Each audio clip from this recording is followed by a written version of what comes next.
Hello everyone. कैसे हैं आप सभी। उम्मीद करता हूँ बहुत ही ज़बरदस्त होंगे, मज़े में होंगे। बिल्कुल सब कुछ पढ़ाई आपकी चल रही होगी। तो फाइनली आप सभी का मेरे पहले वीडियो पर स्वागत है। एंड आज हम मेनली डिस्कस करेंगे रियल कॉन्सेप्ट पर, जो मैं फ़िज़िक्स आपके लिए पढ़ाने वाला हूँ कंप्लीट सिलेबस के साथ। कौन कौन सा टॉपिक मैं आपको पढ़ाऊंगा उसका डिटेल, और आज आपको कुछ टॉपिक्स भी पढ़ने को मिलेंगे। तो चलिए अपना रिदम स्टार्ट करते हैं बिल्कुल पहले बेसिक टॉपिक से। देखिए ध्यान से समझिएगा, वैसे तो मैं पूरी फिजिक्स पढ़ाऊंगा ही पढ़ाऊंगा, बिल्कुल फिक्स है ये। बिल्कुल पहले वीडियो में इसलिए क्लियर करना चाह रहा हूँ क्योंकि ये जान लीजिए कि अगर चैनल से जुड़ा हूँ तो एक विश्वास है, एक बच्चों के लिए कुछ हित करना है, भला करना है। याद रखिएगा, फिर से सिलेक्शन की गारंटी यहीं से, हमारे इसी परिवार से होगा, रियल कॉन्सेप्ट से होगा। ध्यान से समझिएगा, फिज़िक्स में मैं कंप्लीट पढ़ाऊंगा, ये बिल्कुल क्लियर आप समझ लीजिए। ठीक, फिज़िक्स में पूरा कंप्लीट जो भी पोर्शन है A to Z। लेकिन हाँ, एक रिदम के साथ ज़रा ध्यान दीजिएगा, जो हमारा सिलेबस है अकॉर्डिंग टू सिलेबस ही हम चलेंगे। ठीक, अकॉर्डिंग टू सिलेबस चलेंगे। और पहले मेजर पोर्शन में आपको थोड़ा सा हिंट दे दूं जो मैं आपको पढ़ाऊंगा, ताकि फिर सीधा टॉपिक पे कदम रखें। और जैसा कि मैंने ही आपको ऑलरेडी पढ़ाया हुआ है, तो स्टार्ट करें फिर। उम्मीद करता हूँ आप समझ जाएंगे। ठीक, जो बेसिक लेक्चर्स होते हैं, मीन्स जो बेसिक हैं, बेसिक मीन्स यही आपका यूनिट एंड मेजरमेंट। जो बेसिक है यूनिट एंड मेजरमेंट, ठीक, ये टॉपिक आपका पहले से पढ़ा हुआ है। मतलब ये वीडियो प्रोवाइड्स हैं आप सभी को, जिसको हम मापन मात्रक भी कहते हैं। मैं पढ़ाऊंगा, बिल्कुल श्योर कह रहा हूँ बेटा, मैं क्लास में कह रहा हूँ बिल्कुल पढ़ाऊंगा। ठीक, लेकिन अभी आपको कंटेंट सफिशिएंट मात्रा में मिल चुके हैं, तो इसके लिए थोड़ा सा वेट करिएगा। मैं 100% श्योर पढ़ाऊंगा, बिल्कुल कह रहा हूँ, ताकि आप यहाँ से जाके नॉलेज आप ले सकिए। अब जो मेरा मेजर पोर्शन, आइए second major portion, complete mechanics मैं पढ़ाऊंगा बेटा। मैकेनिक्स का या काइनेमेटिक्स कह दो, चलो काइनेमेटिक्स कह दो। जो गतिकी है, गतिकी का पूरा पार्ट मैं पढ़ाऊंगा पूरा डिटेल में। यहीं से मैं सिलेबस स्टार्ट करूंगा। आज की क्लास में हम यही आपको पढ़ाने वाले हैं, गतिकी, काइनेमेटिक्स, यहीं से स्टार्ट करेंगे अपना क्लासेस। इसमें बेटा मैं कंप्लीट पढ़ाऊंगा, कुछ भी नहीं छोड़ूंगा। कुछ भी मीन्स वर्क पावर एनर्जी, मैं अपना कॉन्सेप्ट भी आपको जरूर दूंगा, जिसको कार्य ऊर्जा सामर्थ्य भी कहते हैं। Work power energy, work energy theorem भी पढ़ाएंगे, स्प्रिंग की एनर्जी पढ़ाएंगे। और अब की बार चैलेंज है, 2-3 न्यूमेरिकल आपको स्प्रिंग का करवाऊंगा, ज़बरदस्त वाला। स्प्रिंग मास सिस्टम का मैं न्यूमेरिकल कराऊंगा, ये इस पर बेस्ड, स्प्रिंग मास सिस्टम, जिसको हम कहते हैं ना द्रव्यमान और स्प्रिंग संबंध। ठीक, तो ये सब करवाएंगे। और क्या सर पढ़ाएंगे? न्यूटन्स लॉ कंप्लीट पढ़ाऊंगे बेटा, वही एक्शन रिएक्शन लॉ, क्रिया प्रतिक्रिया, जड़त्व का नियम, न्यूटन का नियम, स्थिर का जड़त्व, विराम का जड़त्व, गति का जड़त्व, मास पुली सिस्टम, ये सब कुछ पढ़ाऊंगा। कन्फर्म है, थोड़ा सा आपकी हार्ड लेवल करेंगे। न्यूटन्स लॉ जो भी है पूरा कंप्लीट पढ़ाऊंगा, कंप्लीट एकदम डिटेल में लिख रहा हूँ इसीलिए। ठीक, ये मेजर पोर्शन है जिसको मैं कवर करूंगा विद मोशन। यहाँ मोशन भी लिख देने तो कुछ बच्चे परेशान हो जाएंगे। मोशन भी पढ़ाऊंगे, जिसको गति कहते हैं, गति। ठीक, गति कंप्लीट पढ़ाऊंगा बेटा, घबराना नहीं है। न्यूटन का नियम, गति का नियम, स्प्रिंग मास सिस्टम मैं पढ़ाऊंगा, स्पेशली पढ़ाऊंगा, इस पॉइंट को स्पेशली पढ़ाऊंगा। ठीक, जो मेजर पोर्शन है जिसको आप जानते हो कि एग्जाम में आएगा। और क्या सर पढ़ाएंगे? कंजर्वेशन ऑफ मोमेंटम, बड़ा मोस्ट इंपॉर्टेंट सवाल इस पर पूछता है, कंजर्वेशन ऑफ मोमेंटम। अब की बार थोड़ा सा एक नया लहजा आपके लिए लेकर आऊँगा, पढ़ाने का एक तरीका थोड़ा सा चेंज करूँगा। बताता हूँ किस नज़रिए से पढ़ाने का तरीका थोड़ा सा चेंज करेंगे, जिसको हम संवेग संरक्षण का सिद्धांत कहते हैं। इसका मैं एक अलग टॉपिक लेके आऊँगा। अलग टॉपिक मतलब ऐसा कॉन्सेप्ट जहाँ पे ज़ीरो से स्टार्ट करेंगे, बिल्कुल ज़ीरो से ले जाएंगे एकदम ऊपर तक। मीन्स क्लास 11th की किताब से सवाल लगवाऊँगा, NCERT तक का कॉन्सेप्ट दे डालूंगा। हाँ, ये है आपके लिए यूज़फुल नहीं होगा तो आप स्किप कर देना, मैं कह तो रहा हूँ आप स्किप कर देना। लेकिन ये श्योर है कि इसको इतना डिटेल में इस बार पढ़ाएंगे कि बिल्कुल ज़बरदस्त मज़े में बिल्कुल। इसके बाद आप जानते होंगे कोलिजन थ्योरी, कोलिजन थ्योरी, संघट्ट पढ़े होंगे ना, प्रत्यास्थ संघट्ट, अप्रत्यास्थ संघट्ट, क्लास 11th का टॉपिक। संघट्ट इसको मैं लिख दे रहा हूँ, कोलिजन मतलब संघट्ट। ये सब बहुत डिटेल में पढ़ाऊंगा। ये सिर्फ काइनेमेटिक्स में इतना बोल रहा हूँ, 1-2 ये क्लास नहीं है, ये कम से कम 15 से 20 क्लास हैं। 15-20 क्लास में बहुत आराम से ख़त्म करूँगा, सवाल के साथ। चैलेंज है, अब की बार सवाल के साथ पढ़ेंगे। ठीक, अब आइए अगला पोर्शन पे चलते हैं, थोड़ा अगले पे कदम रख लें। ग्रेविटेशन का ज़बरदस्त कॉन्सेप्ट पढ़ाऊंगा, मेन टॉपिक, पहले ध्यान से सुनिए, जो मोस्ट इंपॉर्टेंट है ग्रेविटेशन का। कुछ कॉन्सेप्ट जैसे पढ़े हुए हैं मगर फिर भी कुछ नया, कुछ बेस्ट। गुरुत्वाकर्षण मैं बिल्कुल पढ़ाऊंगा, ठीक। मोस्ट प्रोबेबल ऐसे कॉन्सेप्ट जहाँ पे सवाल को तुम धुआं कर दोगे, वो वाले कॉन्सेप्ट आपको बताऊंगा। ग्रेविटेशन, ग्रेविटेशन में तो सब समझ जाना, उपग्रह, ग्रह, पलायन वेग, उपग्रह चाल, ऑर्बिटल स्पीड, जितना है ग्रेविटेशन कह दिए तो सब, केपलर का नियम, एवरीथिंग सब यहाँ समाहित है। इसके बाद जो कि हमारा सबसे फेवरेट पोर्शन, रियल कॉन्सेप्ट के अपने फैमिली पर जहाँ मुझे प्यार मिला है, लाइट टॉपिक कंप्लीट पढ़ाऊंगा डिटेल, क्योंकि शायद ये विनय सर के ही देन है, इन्होंने ही मुझे स्पेशलिस्ट कहा है लाइट में, तो प्रकाश तो बिल्कुल डिटेल में पढ़ाऊंगा कंप्लीट लाइट। और रियल कॉन्सेप्ट पे ये मुझे प्यार मिला है, स्पेशली मुझे लाइट का किंग इन्होंने बना दिया है, ठीक। तो हकीकत भी है वो, लाइट टॉपिक मेरा वाकई में स्ट्रॉन्ग पोर्शन है, कुछ ज़्यादा ही स्ट्रॉन्ग पोर्शन है। लाइट कंप्लीट पढ़ाएंगे, शब्द लिख दिए तो complete, reflection, refraction, critical angle, lens, primary focus, secondary focus.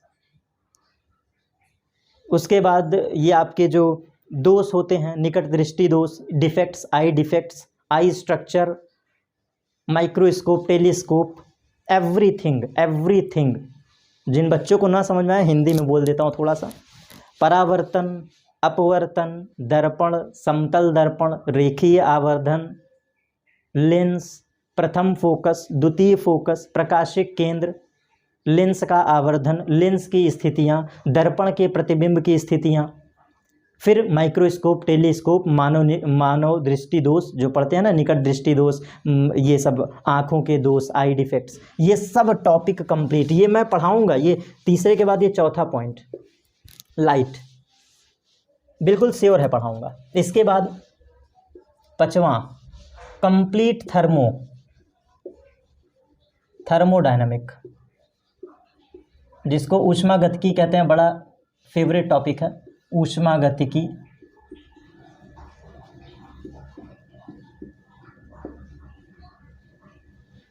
Complete पढ़ाएंगे थर्मोडायनेमिक पूरा डिटेल में। थर्मोडायनेमिक भी लिख दे तो सब समझ जाओ। थर्मो मतलब सब, हीट, ऊष्मा, विशिष्ट ऊष्मा, धारिता, ऊष्मा स्थानांतरण, सब कुछ पूरा। हाइड्रोस्टैटिक, बड़ा आप सभी जानते हैं ना, स्थैतिक दाब, हाइड्रोस्टैटिक, बड़ा इसमें बच्चे डरते हैं। हाइड्रोस्टैटिक पिछली बार का ही वीडियो देख लीजिए, इतना ज़बरदस्त पढ़ाए थे, क्वेश्चन लगे हैं इसके। हाइड्रोस्टैटिक जिसको हम कहते हैं द्रव स्थैतिकी, द्रव स्थैतिकी पूरा डिटेल में पढ़ाऊंगा बहुत अच्छे से, ठीक। और अगर इन सब के बाद भी और भी टॉपिक अगर बच जाते हैं, मैग्नेटिज्म भी पढ़ा दूंगा, हल्का बहुत मैग्नेटिज्म रह गया है पढ़ा दूंगा, ठीक। Current electricity most important concept दे देंगे आप सभी को। तो 7वां नंबर, 7वां लास्ट लिख देता हूँ, ध्यान दीजिएगा, 7वां नंबर करंट एंड इलेक्ट्रिसिटी भी पढ़ा देंगे, बिल्कुल परेशान मत होइएगा। करंट एंड इलेक्ट्रिसिटी जिसको आप धारा एवं विद्युत कहते हैं, करंट एंड इलेक्ट्रिसिटी, ये टॉपिक भी यहाँ पे मैं सब ऐड कर दे रहा हूँ, मैग्नेटिज्म वगैरह एवरीथिंग जो आप कहेंगे, ये सब करंट इलेक्ट्रिसिटी जो है, धारा विद्युत, ये सब। और 8वें में मैग्नेटिज्म भी लिख दे रहे हैं, मैग्नेटिज्म चुंबकत्व से रिलेटेड, मैग्नेटिज्म, ठीक। ये इतना पार्ट में मतलब मैंने कुछ छोड़ा ही कहाँ, आप खुद ही बताओ ना, मैंने छोड़ा कहाँ। यूनिट एंड मेजरमेंट देखो लिख दिया हूँ, पूरी काइनेमेटिक्स लिख दिया, हाइड्रोस्टैटिक लिख दिया, थर्मोडायनेमिक लिख दिया। और हाइड्रोस्टैटिक मैंने लिख दिया तो यहाँ पे फ्लोटेशन, आर्किमिडीज प्रिंसिपल, फिर वो सब उत्तोलक, लीवर, ये सब बेटा आ गया, मैं छोड़ूंगा खुद। मैकेनिक्स में खुद ही इंक्लूड हो गया, ये जो आपके ये काइनेमेटिक्स पोर्शन है इसमें वो ऑलरेडी इंक्लूड हो गया। कौन सा? लीवर, उत्तोलक, प्रथम उत्तोलक, द्वितीय उत्तोलक, बल आघूर्ण का कॉन्सेप्ट, मूवमेंट ऑफ कंजर्वेशन। तो जितना पॉइंट है ये सब के सब मैं ये सिलेबस के अकॉर्डिंग, मतलब मैंने कुछ छोड़ा ही नहीं है, एक तरफ से मैंने पूरे डिटेल में बता दिया कि सब कुछ हम रीड करेंगे, ये सिलेबस का पार्ट है। एंड फाइनली अब इसके बाद स्टार्ट करते हैं अपनी क्लास में, जहाँ पे मैं पहला लेक्चर आप सभी को पढ़ाने वाला हूँ। तो चलिए फिर शुभारंभ भी करते हैं। ये सिलेबस था, सिलेबस के बारे में थोड़ा सा डिटेल हो गया, और इसको अगर और ओपन करेंगे तो फिर ये कुछ ज़्यादा ब्रॉड हो जाएगा। सिलेबस के साथ पढ़ते चलेंगे और उसके बाद फिर हमें क्या करना है, बस रिविज़न करना है अच्छे से, और क्या, जो टॉपिक पढ़ा रहे हैं उसको लेते जाइए, ठीक है। तो इससे पहले हमने सिलेबस का जिक्र कर लिया, एक फिजिक्स पोर्शन में मैं क्या क्या आपको देने वाला हूँ। अब चलिए स्टार्ट करते हैं अपनी क्लासेस। तो सबसे पहले काइनेमेटिक्स से मैं अपनी क्लासेस स्टार्ट कर रहा हूँ। बहुत जल्दी कोशिश करूँगा, यूनिट मेजरमेंट वगैरह आप लोग को मिल जाए, पढ़े हैं ऑलरेडी, कोई दिक्कत नहीं है, परेशान मत होइएगा, ठीक है। तो मैं काइनेमेटिक्स पोर्शन स्टार्ट कर रहा हूँ, जिसको हम गतिकी कहते हैं, ठीक, गतिकी।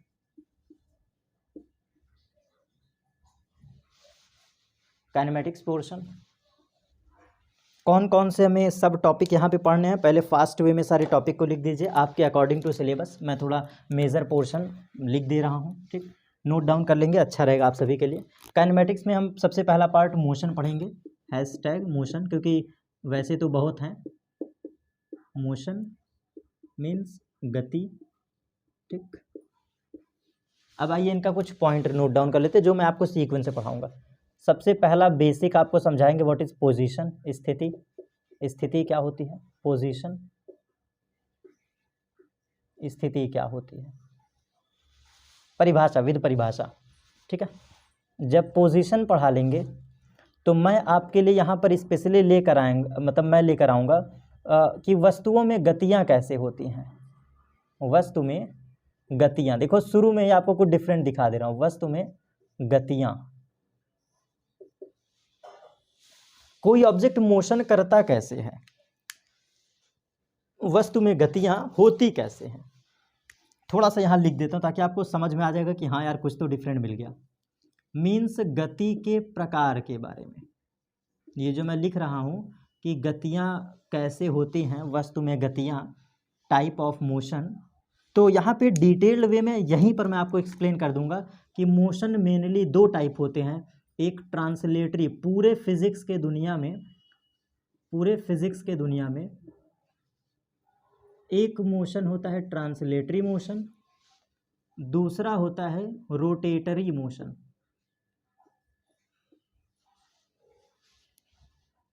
ठीक, रोटेटरी मोशन। ये पूरे फिजिक्स की मैं बात कर रहा हूँ। ट्रांसलेटरी मतलब स्थानांतरीय गति, स्थानांतरीय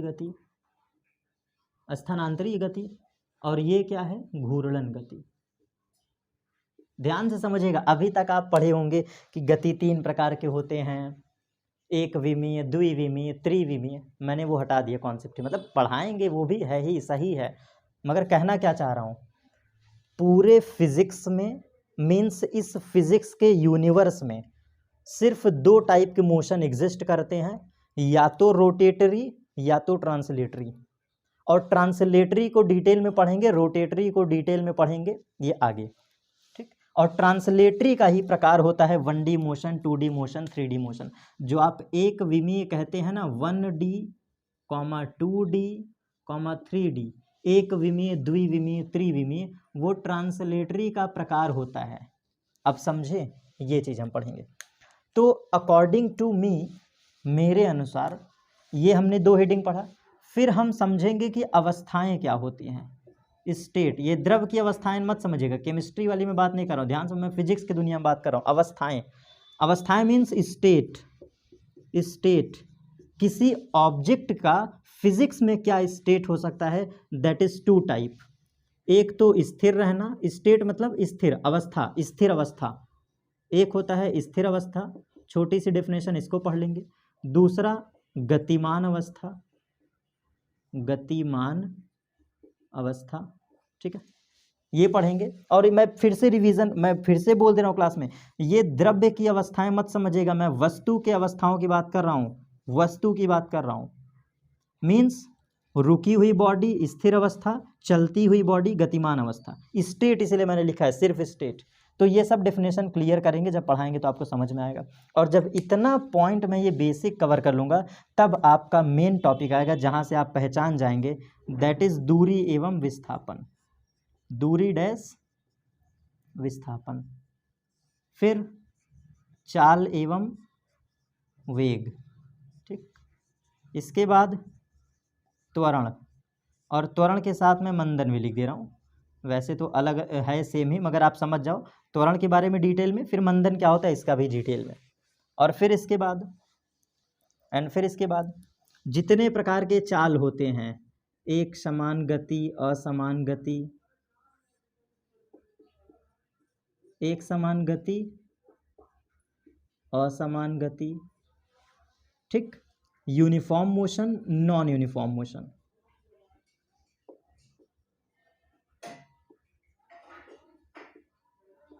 या फिर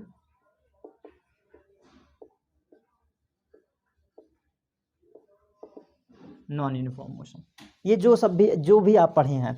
दूरी विस्थापन मतलब डिस्टेंस एंड डिस्प्लेसमेंट, चाल और वेग मीन्स स्पीड एंड वेलोसिटी, त्वरण और मंदन मीन्स एक्सीलरेशन एंड रिटार्डेशन, एक समान गति। अब इस टर्म से रिलेटेड जितना भी आए, एक समान वेग, असमान वेग, एक समान चाल, असमान चाल, ये सब कुछ पढ़ेंगे। और जो मोस्ट इम्पॉर्टेंट पॉइंट है, थोड़ा सा लिख देता हूँ, आपके एग्जाम के पॉइंट ऑफ व्यू से बड़ा इंपॉर्टेंट है, औसत चाल। ये ब्लू मार्कर से सिलेगा ताकि आप समझ पाओ। औसत चाल और औसत वेग, ये बड़ा फिजिक्स का मतलब IRT में थोड़ा सा ये रखता है, अपने अंदर कुछ क्वालिटी रखता है, यहाँ से क्वेश्चन पूछे जाते हैं, ठीक। तो औसत चाल और औसत वेग, average speed and average velocity, इसका concept, average speed and average velocity, ये सब इंक्लूड रहेगा, ठीक है। और भी अगर मैं कुछ बात कर लूँ तो थोड़ा सा basic graph, some basic graphs, ये सब आपका सिलेबस ही चल रहा है, ये सब सिलेबस ही चल रहा है। तो सम बेसिक ग्राफ्स, और यहाँ पे डेरिवेशन तो पढ़ने की आवश्यकता नहीं है, आप समझ ही रहे होंगे, डेरिवेशन तो यहाँ पढ़ना नहीं है। तो सम बेसिक ग्राफ, जैसे VT ग्राफ, जैसे XT ग्राफ, जैसे AT ग्राफ, यही सब, ठीक, कॉम्बिनेशन। और इक्वेशन ऑफ मोशन डिटेल में पढ़ेंगे। इक्वेशन ऑफ मोशन, आप जानते हैं ना 3 इक्वेशन, V बराबर U plus AT and S बराबर UT plus half AT square and V square बराबर U स्क्वायर प्लस 2AS, ये सब इक्वेशन ऑफ मोशन। और फिर यहीं पर मोशन अंडर ग्रेविटी का भी कॉन्सेप्ट यहीं पर बता दूंगा, जरा ध्यान दीजिए, ये इंपॉर्टेंट टॉपिक है, IRT का लवेबल टॉपिक है, मोशन अंडर ग्रेविटी, जिसको हम कहते हैं गुरुत्व अधीन गति, जिसको हम स्पेशली, ये आप मार्क कर लीजिएगा, गुरुत्व अधीन गति, मोशन अंडर ग्रेविटी। जो इक्वेशन चेंज हो जाती है, S की जगह H हो जाता है, S बराबर H हो जाता है, और A बराबर क्या होता है, G हो जाती है। इस इक्वेशन में बेसिकली पढ़ो ना, मोशन अंडर ग्रेविटी। तो ठीक है, मैं थोड़ा सा अब मार्क कर दे रहा हूँ डिफरेंट, मैं यूज़ करता हूँ एक डिफरेंट मार्कर, 1 सेकंड आपसे टाइम लूँगा। डिफरेंट मार्कर लेते हैं और उससे थोड़ा हिंट आपको दे देते हैं, जो थोड़ा ध्यान देने वाली चीज़ें हैं। देखिए, ग्रीन मार्कर से थोड़ा सा क्लियर कर दूँ। अब ये तो पूरा सिलेबस मैंने बता दिया, A to Z, मैंने कुछ छोड़ा ही नहीं, कुछ भी नहीं छोड़ा, ठीक। जो इम्पोर्टेंट रहेगा, थोड़ा सा अवस्थाओं पे गौर करेंगे, अवस्थाओं पे, ठीक है। फिर दूरी विस्थापन, बेसिक डेफिनेशन, बहुत खास, यहाँ से हार्ड बनता है नया कॉन्सेप्ट। दूरी विस्थापन, चाल वेग, त्वरण, ये सब। और अगर इसके बाद ध्यान देंगे तो ये 2 टॉपिक, औसत वेग, औसत चाल, और फिर गुरुत्वाधीन गति, ये बाकी इनका प्रैक्टिस कर लेंगे, ये जो है ये सब प्रैक्टिस में आ जाएगा, ठीक है। इतना कॉन्सेप्ट क्लियर, ये इतनी बातें हम पढ़ेंगे कहाँ पर, इस चैप्टर में। तो ये हमारा एक सीक्वेंस रहेगा मोशन को पढ़ने का। और कुछ छोटे मोटे डिफिनेशंस अगर छूट भी जाते हैं तो आप बता सकते हैं, वैसे छूटा नहीं है, श्योर है, छूट तो सकता है नहीं, मैंने सब टॉपिक इंक्लूड कर लिया है। और छूट जाता है तो कोई दिक्कत नहीं है, बता दीजिएगा, फिर से पढ़ा देंगे, क्या दिक्कत है अगर कोई टॉपिक छूट जाता है तो।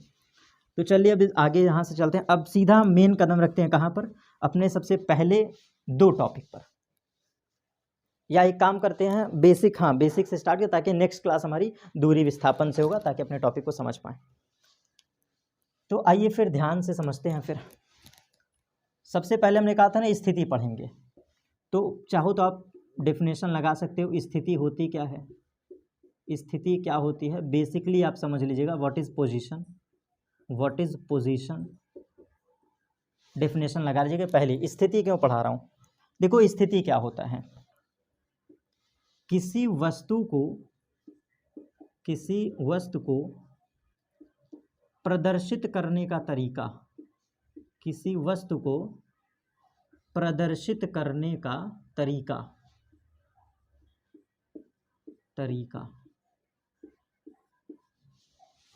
कहोगे सर ये क्या है, आइए समझाते हैं। इसमें बस डेफिनेशन आपसे नहीं पूछेगा, याद रखना है, ठीक, और बाकी परिभाषा के वे में भी आपको समझाते हैं। जैसे कोई ऑब्जेक्ट कहाँ पर है, कोई भी ऑब्जेक्ट, मान लो आपके घर में टीवी लगा है, टीवी लगी कहाँ है, दैट इज स्थिति। आपके घर में फैन जो है वो लगा कहाँ है, वो फैन की स्थिति है। आप अपनी कॉपी किताब कहीं रखते हो अलमारी पर, वो एक स्थिति है। कॉपी किताब ज़्यादातर अलमारियों पे रखी जाती है, स्थिति है। आपके घर में क्यों ट्यूब लैंप ऊपर ही लगाते हैं, सॉरी ट्यूबलाइट जो रॉड होते हैं क्यों ऊपर लगाया जाता है, वो उसकी स्थिति है अकॉर्डिंग टू इलेक्ट्रिकल कॉन्सेप्ट।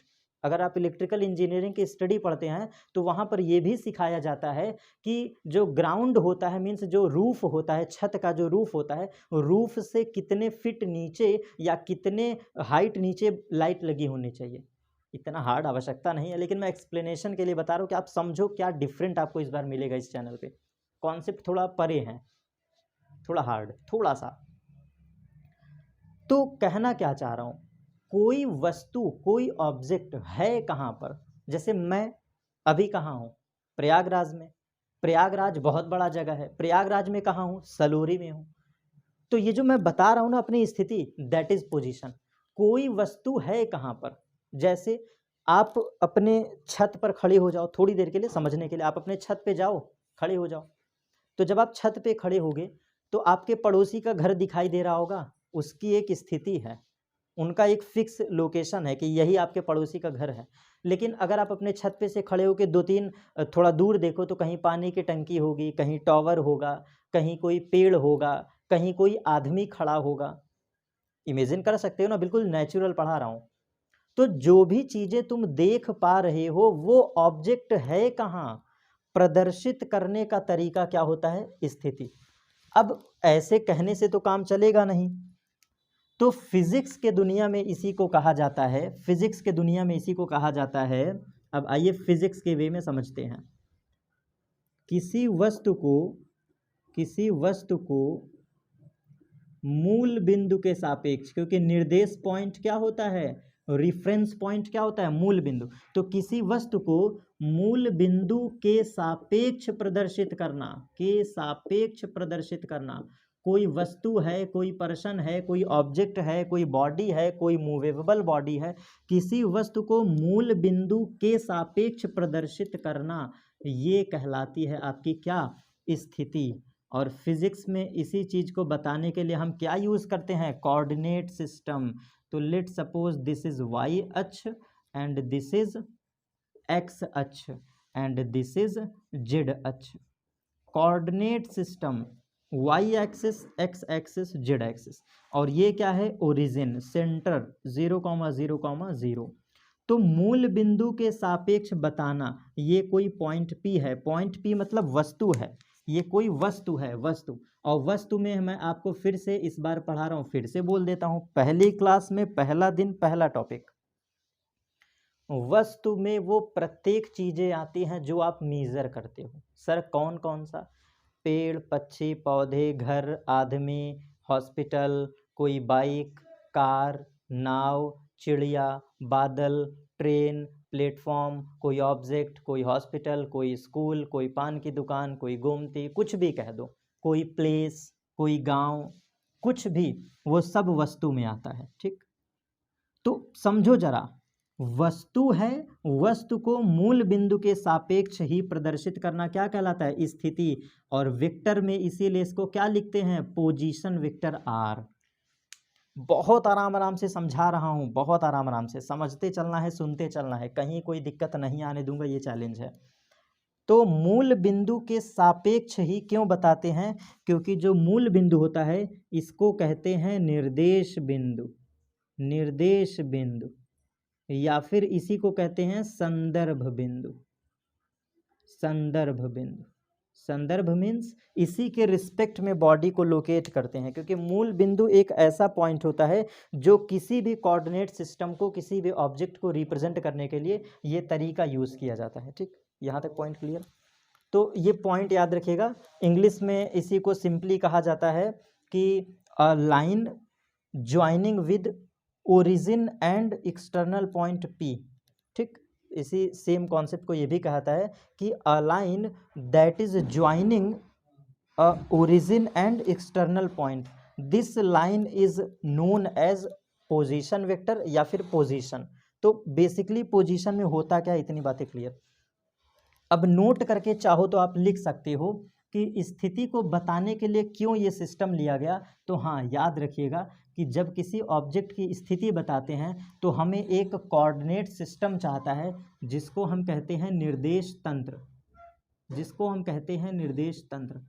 अगर आपको स्थिति बताना है तो हमें क्या चाहिए? निर्देश तंत्र, और इसको कहते हैं frame of reference, frame of reference, frame of reference. Frame of reference का मतलब किसी फ्रेम के रिस्पेक्ट में, और वो फ्रेम क्या होता है? दैट फ्रेम इज वाई अक्ष, एक्स अक्ष एंड जेड अक्ष।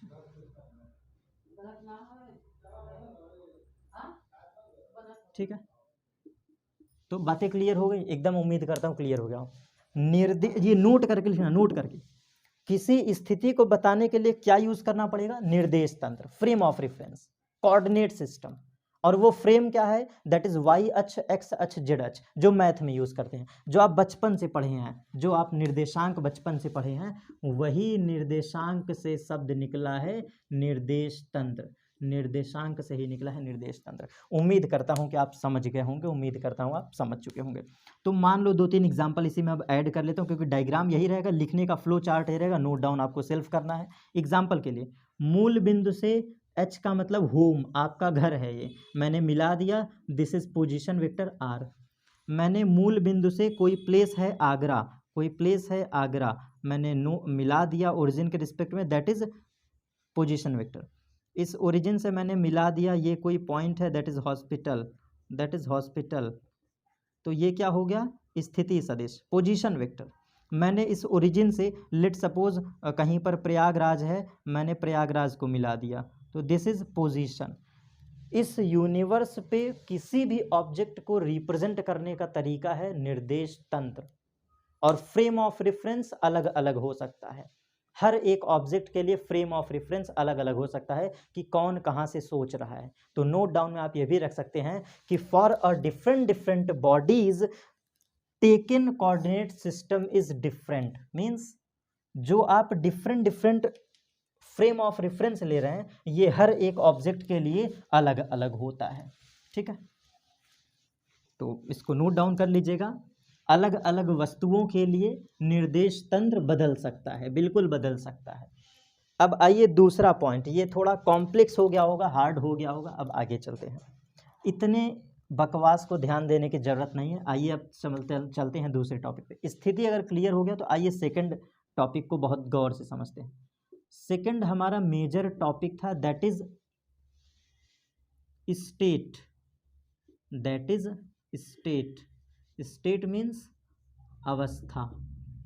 अब मैं आपको यहाँ बताता हूँ, फिजिक्स में स्टेट 2 टाइप होते हैं। एक होता है स्थिर अवस्था, एक होता है स्थिर अवस्था, दूसरी होती है गतिमान अवस्था। फिजिक्स में स्टेट 2 टाइप के होते हैं, एक स्थिर अवस्था, एक गतिमान अवस्था।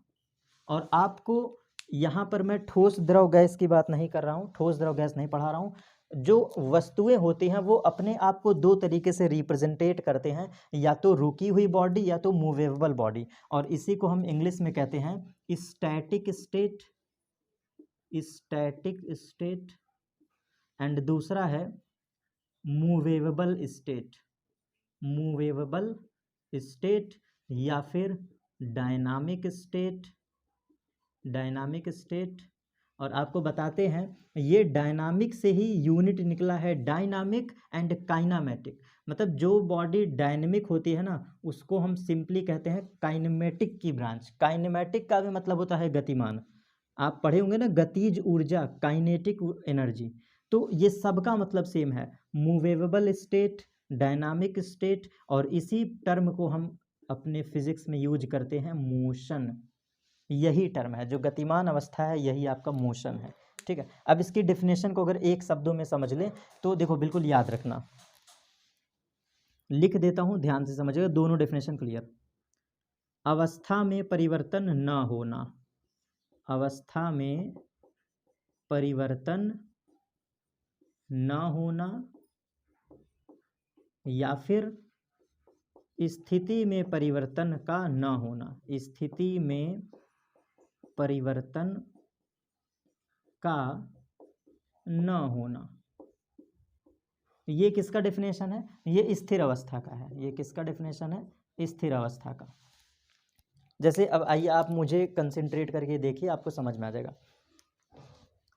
अगर मैं अभी आपके सामने स्क्रीन पर रुका हुआ दिख रहा हूँ ना, जैसे आप कैमरे पे देखकर मुझे क्या कहेंगे कि मैं एक ही जगह खड़ा हूँ, तो मेरे एक ही जगह खड़े होने का मतलब क्या है फिजिक्स में, ज़रा समझिएगा।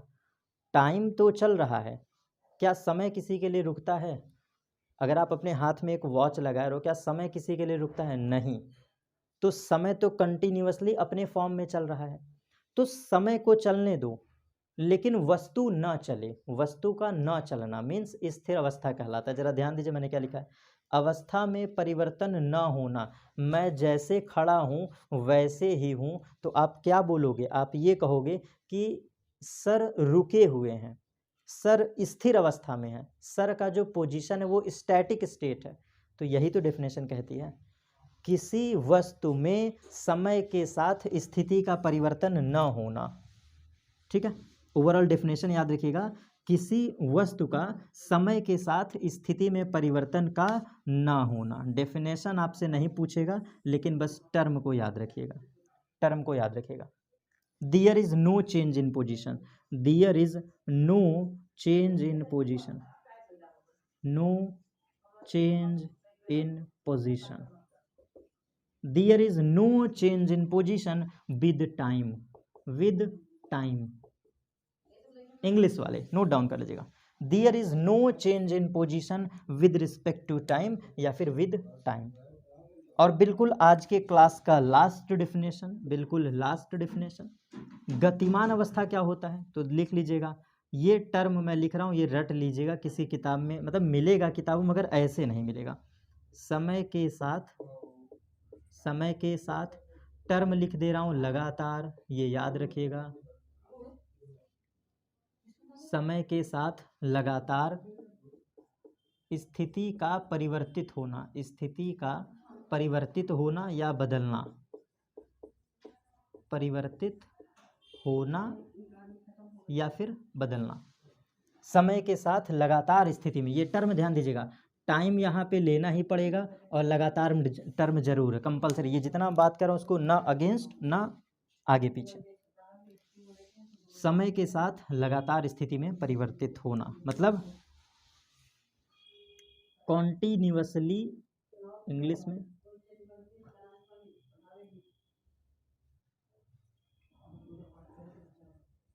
Continuously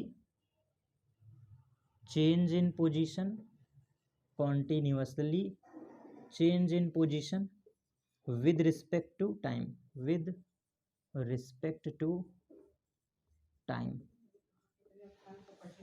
there is continuously change in position with respect to time. तो फाइनली ये इंग्लिश में आप लिख सकते हैं। ठीक है, डेफिनेशन नहीं पूछता इसलिए बिल्कुल क्लियर करके पढ़ा रहा हूँ, एकदम टर्म याद रहना चाहिए। अगर आपसे मोशन की डेफिनेशन पूछे तो हमेशा के लिए रट लो। जो नए बच्चे हैं या जो पुराने हैं जिनका सिलेक्शन नहीं हो पा रहा है, यही आपकी गलती होती है कि बेसिक चीज़ों को नहीं याद रखते हैं और बेसिक से हमेशा सवाल बनते हैं। मैं क्लियर कह रहा हूँ, अगर छोटे छोटे टर्म नहीं याद हैं तो यही छोटे छोटे टर्म मिल करके एक दिन चैप्टर ख़त्म हो जाता है और आप सवाल नहीं लगा पाते हो। ध्यान से समझिएगा फिर से, बिल्कुल कंपलसरी है, समय का चलना कंपलसरी है, इसलिए मैंने लिख दिया समय के साथ। ठीक है, लगातार शब्द क्यों, कंटिन्यूअसली होना चाहिए। और उसके बाद क्या, स्थिति में परिवर्तित। अब आइए इसको भी रियल में आपको दिखा देते हैं इन कैमरा। ठीक, लास्ट डेफिनेशन है, अब तो कुछ लिखना नहीं है। अब आप मुझे ज़रा ध्यान से देखो, समय चल रहा है लेकिन मैं नहीं चल रहा हूँ। तो नहीं चल रहा हूँ मतलब स्थिर अवस्था। लेकिन अब ज़रा मुझे ध्यान देना, अब मैं आपके सामने कैमरे के सामने मूव कर रहा हूँ, बहुत आराम आराम से मूव कर रहा हूँ। तो आप ज़रा एक बात बताओ, समय भी चल रहा है और कैमरे पे मैं भी चल रहा हूँ, तो इट मीन्स समय के साथ स्थिति का बदलना। आप मुझे कैमरे पे देख के क्या कह पा रहे हो, आप ये कह रहे होगे कि सर मूव कर रहे हैं, सर चल रहे हैं। मतलब मैं बार बार क्या कर रहा हूँ, अपने स्थिति में परिवर्तन कर रहा हूँ, कभी इस कॉर्नर पे, कभी उस कॉर्नर पे, कभी इस कॉर्नर पे, कभी उस कॉर्नर पे। तो याद रखिएगा ये कंपलसरी स्टेट है। जब तक मैं लगातार चलूँगा उस समय सिर्फ गति होगा, जैसे मैं रुक जाऊँगा वो अवस्था स्थिर अवस्था हो जाएगी। इसीलिए मैंने लगातार लिखा है, देखो इसीलिए मैंने शब्द लगातार लिखा है। आप कहना क्या चाहते हैं सर, अब स्पष्ट सुनिएगा। लास्ट नोट, अगर कोई बॉडी स्थिर है तो वो एक अवस्था रिप्रेजेंट करेगा, दैट इज स्टैटिक स्टेट, स्थिर अवस्था। लेकिन अगर मैं चल रहा हूं तो उस चलने के दौरान मैं मोशन में हूं और चलते चलते जैसे रुक जाएंगे वैसे हम फिर से क्या हो गए, स्थिर अवस्था। इसीलिए डेफिनेशन में बिल्कुल क्लियर कहा जाता है कि लगातार चलना, जैसे ये देखिए मेरा हाथ मैं लगातार मूव कर रहा हूं, तो मैं अपना हाथ लगातार मूव कर रहा हूं, दिस इज मोशन। लेकिन जैसे मेरा हाथ रुक जाएगा, इस रुकने के स्टेट पे आप कहेंगे स्थिर अवस्था।